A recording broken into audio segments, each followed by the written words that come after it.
Welcome to Aseem's kitchen. இன்றைக்கி நாம் செய்ய போகிறது மொச்சா குழம்பு. இதுக்கு தேவையான பொருட்கள் கத்திரிக்காய், முருங்கைக்காய், 4 பெரிய தக்காளி, ஒரு பெரிய வெங்காயம். இதை பேஸ்ட் மாதிரி மிக்சியில் அரைச்சி வச்சுக்கோங்க. அப்புறம் மாங்காய் ஒரு 6 துண்டு, 3-4 பச்சை மிளகா, கொஞ்சம் கருவேப்பிலை, அப்புறம் ஜீரகம், சோம்பு, வெந்தயம் 1/4 டீஸ்பூனு, மிளகாத்தூள் ஒரு 1.5 டீஸ்பூன் எடுத்துங்க, 4 டீஸ்பூன் தனியாத்தூள்,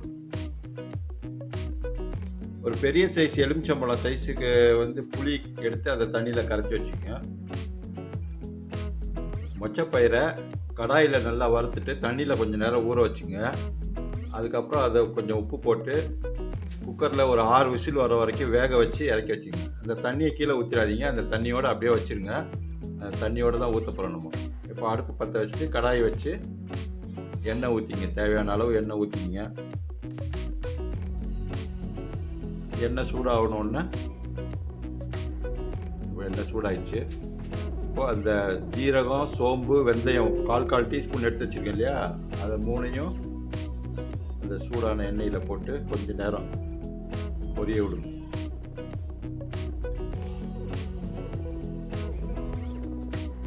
அது நல்லா பொரிஞ்ச உடனே பச்சை மிளகா, கருவேப்பிலை, 3 பச்சை மிளகா, ஒரு 10-15 கருவேப்பிலை இதில் அந்த எண்ணெயில் போட்டு கொஞ்சம் நேரம் நல்லா பொரியிற வரைக்கும் பொரிய விடுங்க.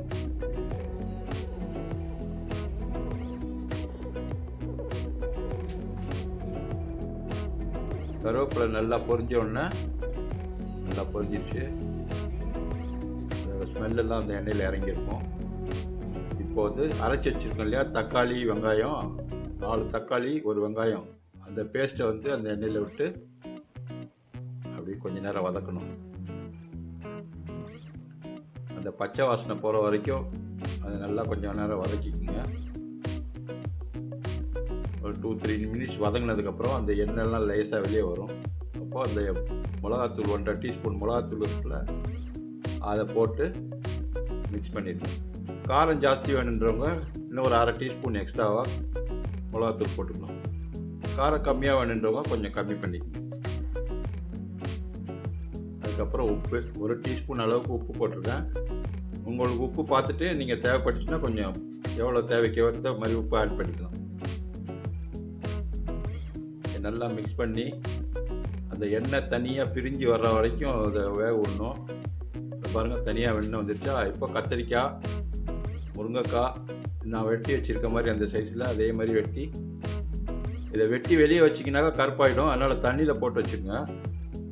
அதில் போகிற வரைக்கும் தண்ணியிலே கிடக்கட்டும். அதில் மசாலாவில் போடும்போது தண்ணியிலேருந்து எடுத்து இதில் போட்டிங்கன்னா வெள்ளையாகவே இருக்கும், இல்லைன்னா கருப்பாயிடும்.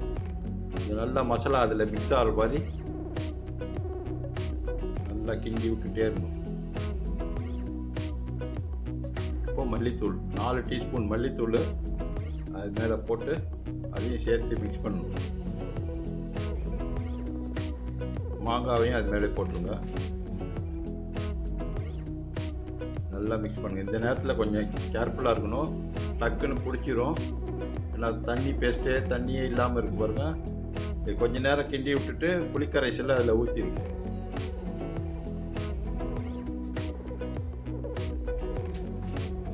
ஊற வச்சுருக்க இல்லையா புளி, அதை கையில் நல்லா மிக்ஸ் பண்ணி பிசைஞ்சு அந்த சாறு மட்டும் அதில் ஊற்றுங்க. சில பேர் மிக்சியில் அடித்து கூட யூஸ் பண்ணுவாங்க, அப்படி யூஸ் பண்ணணும்.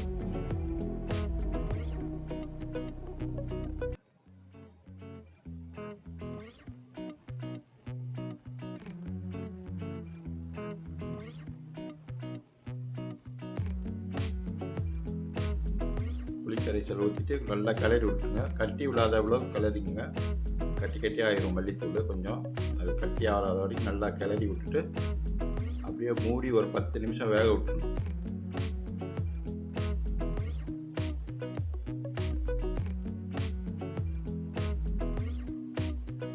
மூடி வச்சுட்டு ஒரு 10 நிமிஷம் வேக வச்சிங்கன்னா 10 நிமிஷம் ஆயிடுச்சு. நல்லா கொதிச்சிருச்சு. இப்போ கத்திரிக்காய், முருங்கைக்காய் வெந்துருச்சான்னு செக் பண்ணிக்கோங்க. நல்லா வெந்துருச்சு. சும்மா நசுக்கி பார்த்தீங்கன்னாவே அப்படி அது மசிஞ்ச மாதிரி இருக்கும். அந்த அளவுக்கு வந்ததுக்கப்புறம் இந்த இந்த வேக வச்சு எடுத்து வச்சுக்கணும் இல்லையா, நல்லா பாருங்கள் இந்த மாதிரி இந்த அளவுக்கு வேகந்திருக்கணும். அந்த தண்ணியோடு சேர்த்து வேக வச்சு தண்ணியோடு சேர்த்து அதில் ஊற்றிடணும். ஏன்னா மொச்சையை வந்து நம்ம உப்பு போட்டு வேக வச்சுருக்கோம், அதனால் இந்த குழம்புல கொஞ்சமாக தான் உப்பு போட்டிருக்கோம், 1 டீஸ்பூனு.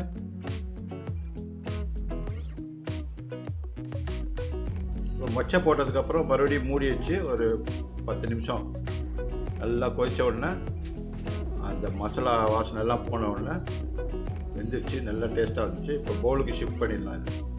இது எல்லாம் மசாலா எல்லாம் முருங்கைக்காய் கத்திரிக்காய் எல்லாம் சேர்ந்து மிக்ஸ் ஆகி பார்க்கும்போதே நாக்கில் ஜலம் ஊறுது, நல்லா வந்திருக்கு.